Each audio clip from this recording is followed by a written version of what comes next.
बिस्मिल्लाहिर्रहमानिर्रहीम।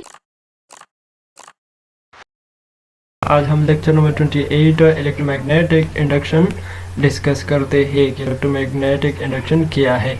मतलब जब किसी तार में करंट बहता है और उससे जो मैग्नेटिक खासियत उसमें पैदा होती है उससे जो ईएमएफ पैदा होगी फिर उसे हम इलेक्ट्रोमैग्नेटिक इंडक्शन कहा जाता है। यहाँ पर कह रहे हैं कि earlier we had defined the flux, कि हमने फ्लक्स पहले डिफाइन किया था कि फ्लक्स क्या होता है।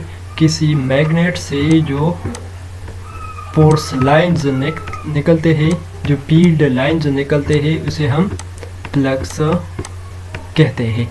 For magnetic field this mean that flux up uniform magnetic field. और मैग्नेटिक फील्ड जो है ना वो क्या होता है, किसी मैग्नेट के इर्द गिर्द वो इलाका जहाँ तक उन इलेक्ट्रिक फोर्स जो फोर्स लाइंस है वो पहुँचते हैं, या किसी मैग्नेट के इर्द गिर्द वो इलाका जहाँ तक उसका असर हो उसे मैग्नेटिक फील्ड कहा जाता है। तो ये सब हमारे साथ इस मैग्नेट का मैग्नेटिक फील्ड है, क्योंकि यहाँ तक उसके इस मैग्नेट के फील्ड वेक्टर पहुँच सकती है। और ये मैग्नेटिक फील्ड हमारे साथ जो है ना पाई बराबर होती है magnetic flux B over area. मतलब हमारे साथ एक ख़ास एरिया है और इसी किसी मैग्नेट की जो फोर्स लाइंस निकलते हैं उससे जो गुजरते हैं तो उसे हम मैग्नेटिक फील्ड कहते हैं। अब हमारे साथ ये अगर परपेंडिकुलर हो cos थीटा से ये मैग्नेटिक ये फ्लक्स इस एरिया को परपेंडिकुलर हो तो फिर हमारे साथ मैग्नेटिक फील्ड पैदा होगी, अदरवाइज पैदा नहीं होगी। क्योंकि अगर हमारे साथ ये एक एरिया है और फील्ड वेक्टर्स हमारे साथ अगर इसके पैरेलल जा रहे हैं तो फिर हमारे साथ कोई मैग्नेटिक फील्ड पैदा नहीं हो सकती। अब हमारे साथ अगर एक एरिया है इसी तरह और यहाँ पर भी कुछ मैग्नेटिक फोर्स है, मैग्नेटिक फील्ड है यहाँ पर भी, तो इस टोटल एरिया का जो मैग्नेटिक फ्लक्स होगी वो हमारे साथ उसका इंटीग्रल होगी। मतलब हमारे साथ उन सब का सम हमारे साथ उस मैग्नेटिक फ्लक्स के बराबर होगी। तो यह कह रहे हैं if the field is not constant, अगर फील्ड कांस्टेंट ना हो ओवर द एरिया किसी एरिया का, then we must add up all the little pieces of flux. तो हम फिर जो छोटे जो टुकड़े हैं फ्लक्स की उन सब मैग्नेटिक फील्ड्स को हम प्लस करके हम टोटल जो मैग्नेटिक फील्ड है वो फाइंड कर सकते हैं। मतलब फ्लक्स ऑफ किसी गिवन एरिया का इंटीग्रेशन मतलब सम हमारे साथ उसके मैग्नेटिक फ्लक्स के बराबर होगी। The dimension of flux is magnetic field B multiply by area and the unit, और इसका यूनिट हमारे साथ वेबर है और वेबर बराबर होती है 1 टेस्ला मीटर स्क्वायर की।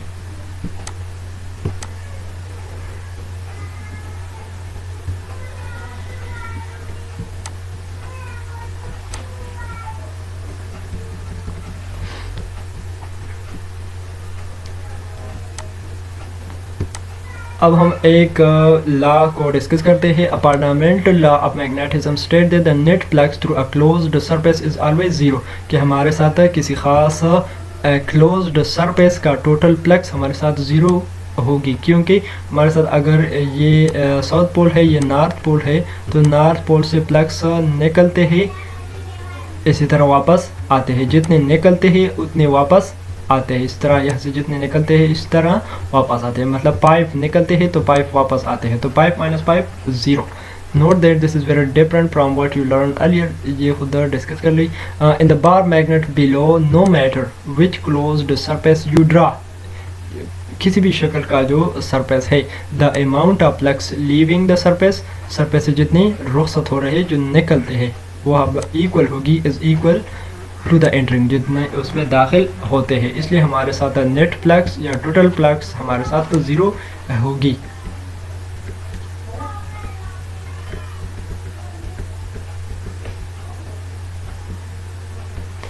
यहाँ पर कह रहे हैं कि हमारे साथ ये स्पेयर है और इसे ये मैग्नेटिक ये फोर्स लाइन गुजर रही है क्योंकि ये इसका परपेंडिकुलर नहीं है, इसलिए हमारे साथ तो इसके साथ पैरेलल में जा रहे हैं। इसका मैग्नेटिक फ्लक्स जो है ना यहाँ पर हमारे साथ तो 0 है।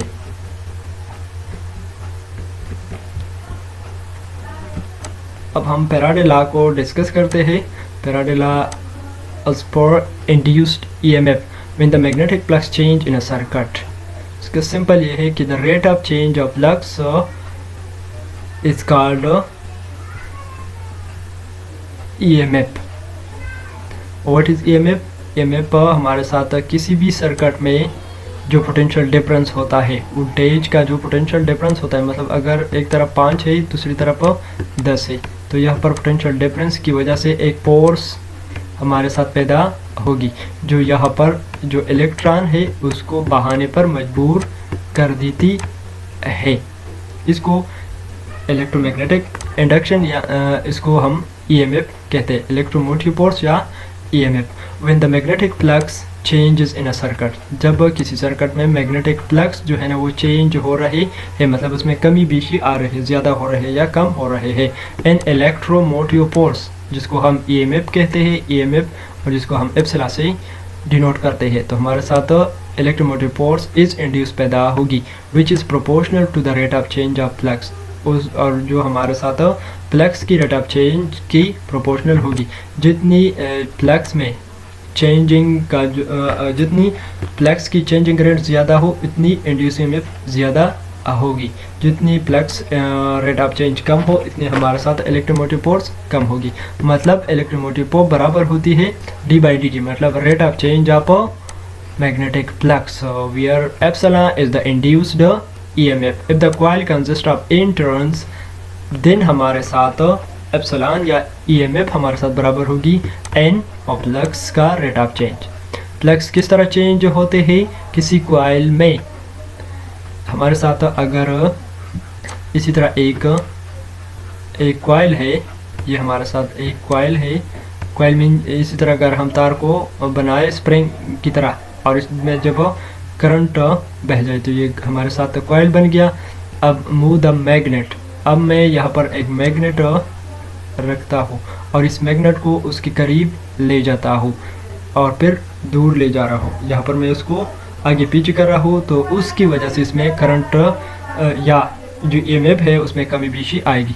इसी तरह change the size and shape of the coil.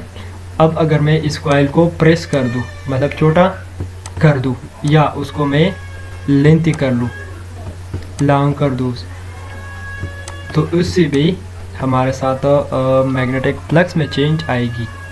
इसी तरह मूव द कॉइल, अब मैग्नेट तो पड़ा ही, अब मैं इस कॉइल को आगे पीछे कर रहा हूँ मैग्नेट के साथ, तो ये इस एरिया में चेंज आएगी जिससे मैग्नेटिक फ्लक्स में चेंज आएगी। तो इसी तरह ये हमारे साथ रेट ऑफ चेंज हो गया।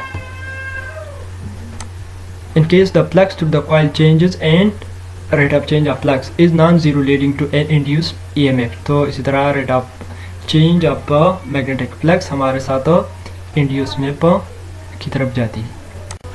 अब हम एक और एग्जांपल को डिस्कस करते हैं, वो ये है कि a wire loop radius 0.3 metre, हमारे साथ इतना इसका रेडियस है, मैग्नेटिक फील्ड एक्सटर्नल हमारे साथ 0.30 है, और हमारे साथ जो फील्ड चेंज है वो हमारे साथ ये है, मतलब इसके बाद हमारे साथ ये मैग्नेटिक फील्ड बन गया, चेंज ये आ गया, और टाइम हमारे साथ इतना लिया। तो magnitude of the average induce EMF find करनी है।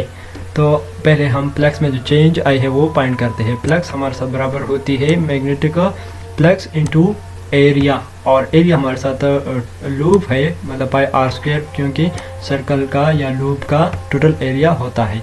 इनिशियल फ्लक्स 0.30, मतलब हमारे साथ जो पहली जो मैग्नेटिक फ्लक्स है या मैग्नेटिक फील्ड है वो 0.030 है। उसके बाद हमारे साथ पाई r² है, तो पाई तो कांस्टेंट है, और r² तो r² हमारे साथ ये वाली है।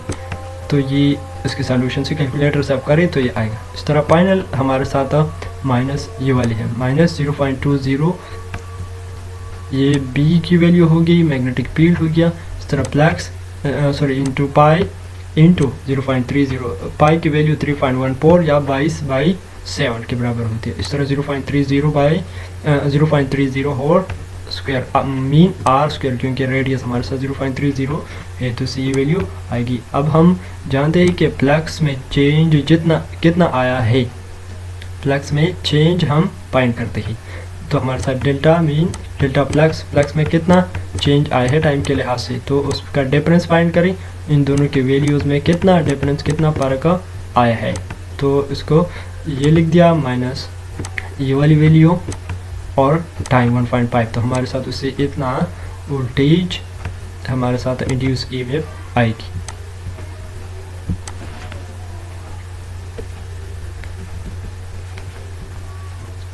यहाँ पर एक बात कह रही है कि remember that the electromotive force is not really a force but the difference in electric potential between two points.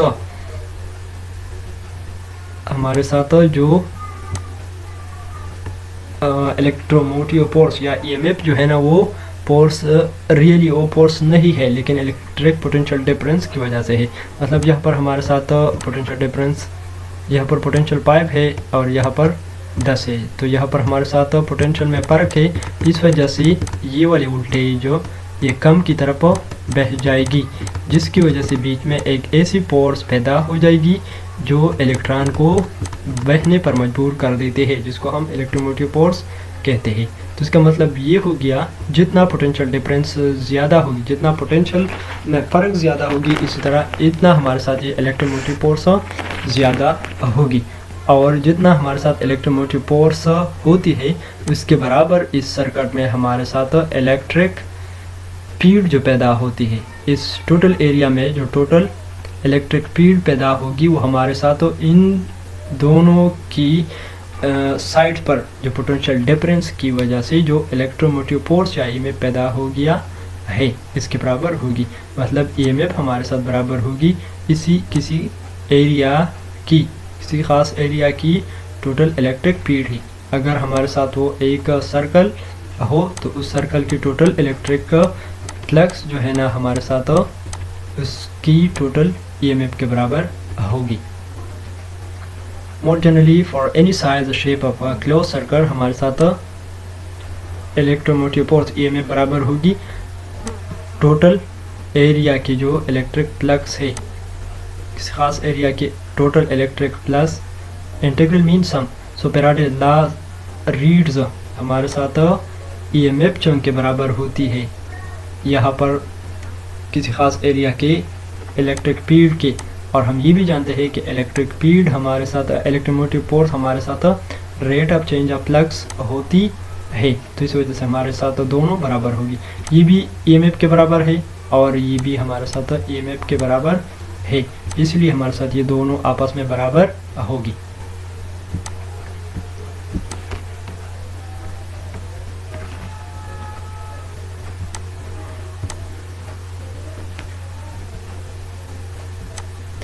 यहाँ पर एक और एग्जांपल है, a conducting wire rest upon the two parallel rails. हमारे साथ 2 रेल्स है, उस पर ये कंडक्टिंग वायर्स पड़े हैं। Is pulled toward the right speed v, और हमने यहाँ से उसको राइट की तरफ खींचा, पुल्ड कर दिया with speed v. A magnetic field B is perpendicular to the plane, और इसी रेल को हमारे साथ एक मैग्नेटिक फील्ड परपेंडिकुलर है। Rail as shown below point the current that flow in the circuit. तो इस सर्किट में मैग्नेटिक फील्ड में चेंज आएगी, तो इसी वजह से हमारे साथ, क्योंकि यहाँ पर अगर मैं इसको खींचूँ तो ज़्यादा मैग्नेटिक फील्ड क्रॉस हो जाएगी, परपेंडिकुलर होगी, तो इसी वजह से इंड्यूस ईएमएफ पैदा होगी। ईएमएफ की वजह से करंट पैदा होगी, तो उस करंट की मिकदार मालूम करें।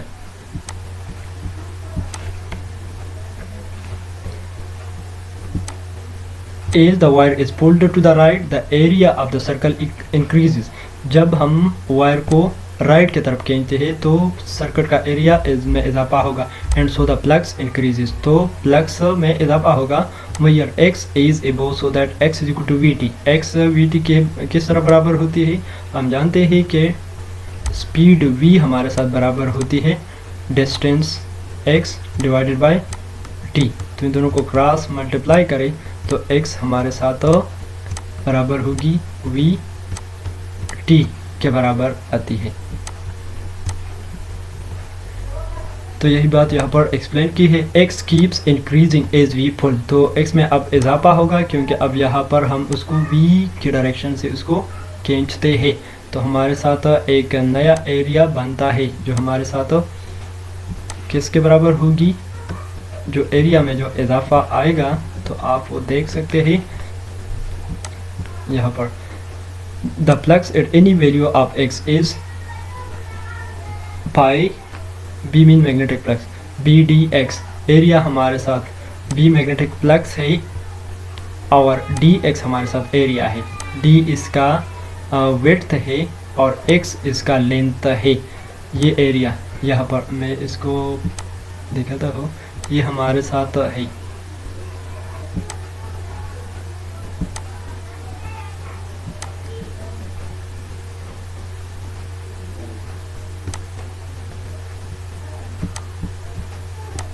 ये हमारे साथ एरिया है, इसका लेंथ x है और यहाँ पर उसका जो ये वाली साइड है जो उसका विड्थ है वो हमारे साथ d के बराबर है। यहाँ पर भी आप देख सकते हैं। तो हमारे साथ उसका हम जानते हैं कि b इंटू a के बराबर होती है फ्लक्स, और एरिया इसका हमारे साथ लेंथ विड्थ, लेंथ चूँकि उसका x है और विड्थ उसका हमारे साथ d है, तो ये हमारे साथ b dx के बराबर होगी।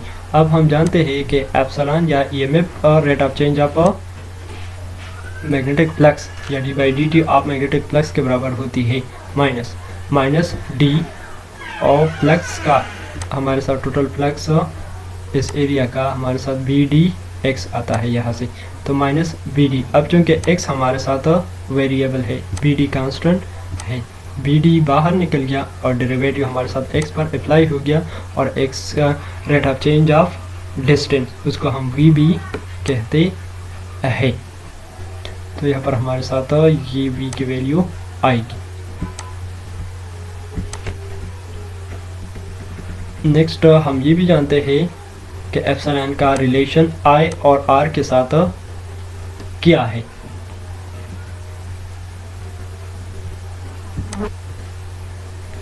यहाँ पर हमने सीखा कि ईएमएफ हमारे साथ बी डी वी के बराबर होती है। अब चूँकि I हमारे साथ एप्सिलॉन बाई R के बराबर होती है और एप्सिलॉन हमारे साथ या ईएमएफ हमारे साथ बी डी वी के बराबर, तो ये हमारे साथ बी डी वी होगी। इसी तरह R भी ये वाली आएगी, तो ये हमारे साथ करंट बराबर होगी मैग्नेटिक फील्ड की जो ऊपर की सर्किट में बह जाएगी।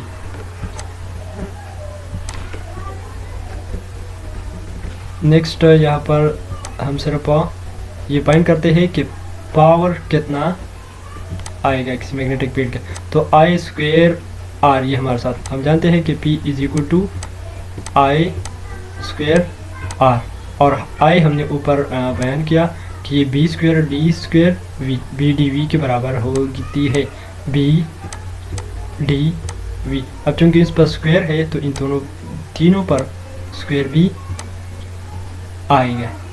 और इसी तरह हमारे साथ उसमें जो है ना नीचे आर भी था, यहाँ पर नीचे आप देख सकते हैं कि उसमें आर भी है।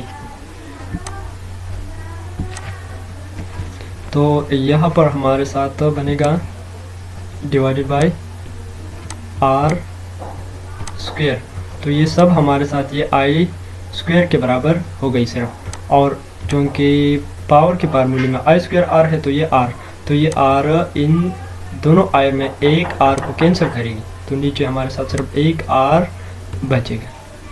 बाकी आप खुद रीड कर ले, उसमें कुछ इतना डिफिकल्ट नहीं है। और ये पेपर में भी आती है कभी कभार, ये तीन वैल्यू दी होगी और पावर फाइंड करनी होगी। मेरे अपने पेपर में भी ये क्वेश्चन आया था, सिर्फ पावर जो है ना वो फाइंड करनी थी।